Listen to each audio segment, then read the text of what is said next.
नमस्कार दोस्तों, आज की कहानी है जाति व्यवस्था पर और सामाजिक कुरीतियों पर आधारित कहानी है।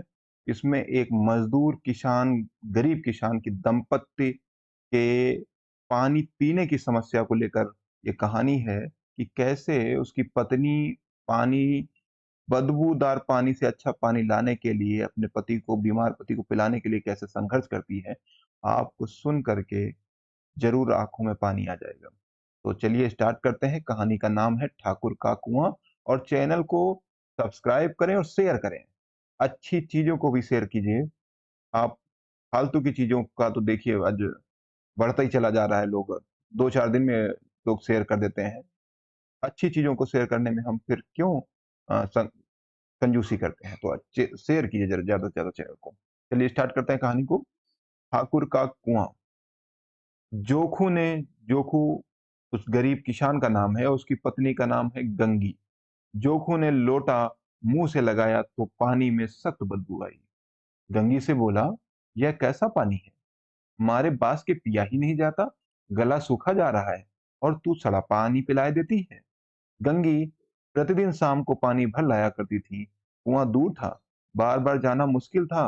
कल वह पानी लाई तो उसमें बदबू नहीं थी। आज पानी में बदबू कैसी? लोटा नाक से लगाया तो सचमुच बदबू थी।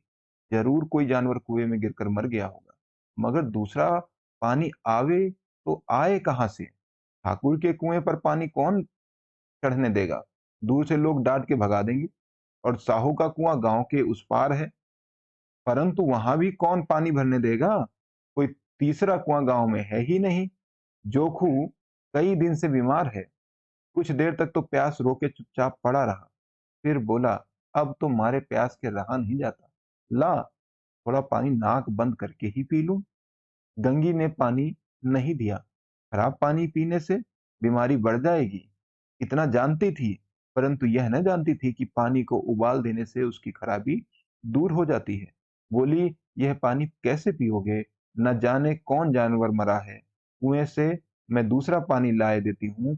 जोखू आश्चर्य से उसकी ओर देखा और कहा, पानी कहाँ से लाएगी? ठाकुर और साहू के दो ही कुएं तो हैं। क्या एक लोटा पानी वे भरने देंगे? हाथ पांव तुड़वा आवेगी और कुछ ना होगा। बैठ चुपके से। ब्रह्म देवता आशीर्वाद देंगे, ठाकुर लाठी मारेंगे, साहू जी एक के 5 लेंगे। गरीबों का दर्द कौन समझता है? हम तो मर भी जाते हैं तो कोई द्वारे पर झांकने नहीं आता। कंधा देना तो बड़ी बात है। ऐसे लोग कुएं से पानी भरने देंगे?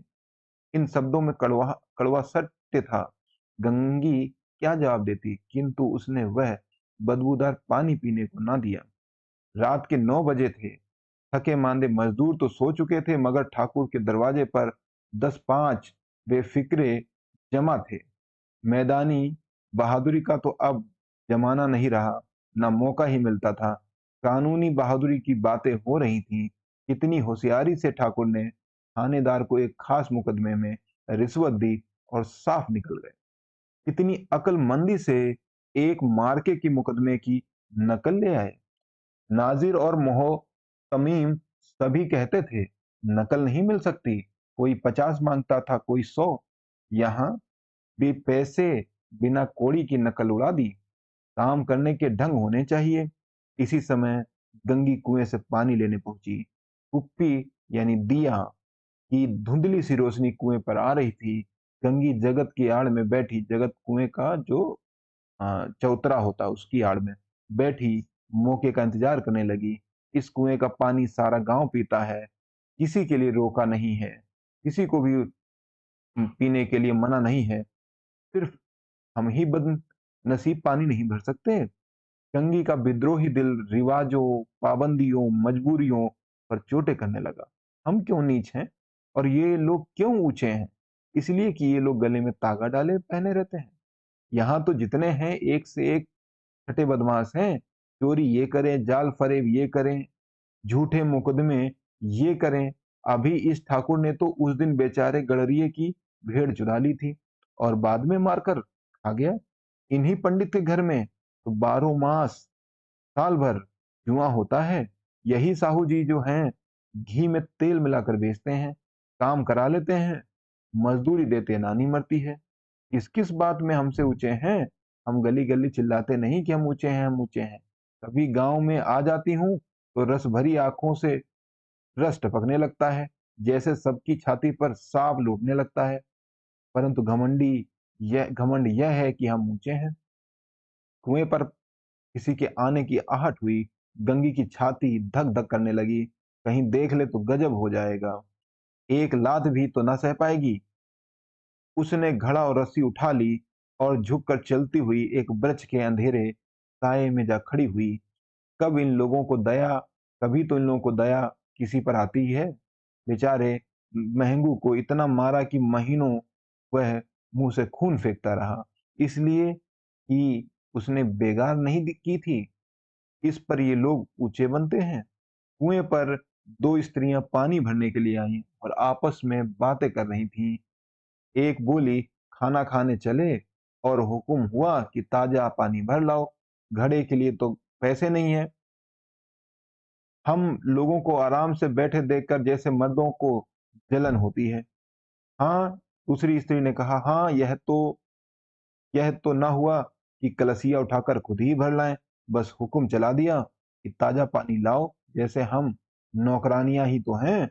नौकरानियां नहीं है, हो तो क्या हो तुम, रोटी कपड़ा नहीं पाती, 10-5 रुपए भी छीन झपट कर ले ही लेती हो। नौकरानियां कैसी होती हैं? मत लजाओ दीदी, दिन भर आराम करने को जी तरसता है। इतना काम किसी दूसरे घर कर देती तो इससे कहीं ज़्यादा आराम से रहती। ऊपर से यह एहसान तक नहीं मानते। यहाँ काम करते-करते मर जाओ, पर किसी का मुँह सीधा नहीं होता। दोनों पानी भरकर चली गईं, तो गंगी वृक्ष की छाया से निकली, कुएँ की जगत के पास आई। बेफ़िक्रे भी ठाकुर के द्वारे पे जो बैठे थे, वो भी चले गए। ठाकुर दरवाज़ा बंद कर अंदर आँगन में सोने जा रहे थे। गंगी ने क्षणिक सुख की साँस ली, किसी तरह मैदान साफ़ हुआ। अमृत चुरा लेने गया हुआ वो किसी ज़माने में राजकुमार भी शायद इतनी सावधानी के साथ समझ-बूझ करके नहीं गया होगा, जितनी सावधानी समझ-बूझ के साथ गंगी ठाकुर के कुएँ से पानी भर रही है। गंगी दबे पाँव कुएँ की जगत पर चढ़ी। विजय का ऐसा अनुभव उसे पहले कभी नहीं हुआ था। उसने रस्सी का फंदा घड़े में डाला, दाएँ-बाएँ चौकन्नी दृष्टि से देखा, जैसे कोई सिपाही रात को शत्रु के किले में सुराख कर रहा हो। अगर इस समय वह पकड़ ली गई, तो फिर उसके लिए माफ़ी या रियायत की रत्ती भर उम्मीद नहीं है। अंत में देवताओं को याद करके उसने कलेजा मजबूत किया और घड़ा कुएँ में डाल दिया। घड़े ने पानी में गोता लगाया, बहुत ही आहिस्ता, जरा भी आवाज़ न हुई। गंगी ने 2-4 हाथ जल्दी-जल्दी मारे, घड़ा कुएँ के मुँह तक आ पहुँचा। कोई बड़ा पहलवान भी इतनी तेज़ी से घड़े को नहीं खींच सकता था। गंगी झुकी कि घड़े को पकड़कर जगत पर रखे। एकाएक ठाकुर साहब का दरवाज़ा खुल गया। शेर का भी मुँह इससे अधिक भयानक नहीं हो सकता। गंगी के हाथ से रस्सी छूट गई और रस्सी के साथ घड़ा धड़ाम से पानी में गिरा। कई क्षण तक पानी में हिलकोरों की आवाज़ सुनाई देती रही। ठाकुर ने चिल्लाकर कहा, "कौन है? कौन है?" पुकारते हुए कुएँ की तरफ भागा और गंगी जगत से कूदकर घर की ओर भागी, कहीं कोई उसको देख न ले।